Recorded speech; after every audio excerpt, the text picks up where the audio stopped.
有冇試過掟真落許願池啊？掟完之後，你嘅願望有冇實現到呢？ Threads 咧，每日我哋都好似當佢係許願池咁樣樣。我哋成日都話演算法帶我去見啲咩人啦，大數據俾乜嘢嘅內容我睇啦。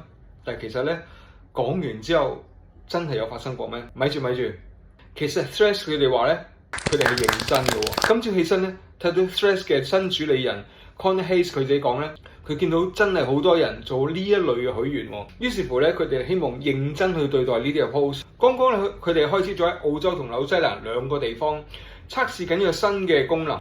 當大家以 Dear Algo 呢一個嘅説話嚟開始一個 post 嘅時候咧，嚟緊嘅3日咧，佢哋就會用 AI 去調整你嘅 feed，等大家去見多啲你想見嘅嘢。你想睇多啲咖啡師嘅討論，定係你預備喺歐洲旅行，希望去睇多啲嘅旅遊經歷呢？呢一個 Dear Algo 嘅功能咧，就希望將你想見到嘅內容帶俾你。雖然而家只係測試階段啦，但我都真係希望可以嘗試到，真係希望玩到呢個功能喎。如果俾你用到呢個功能，你會希望見到啲咩人呢？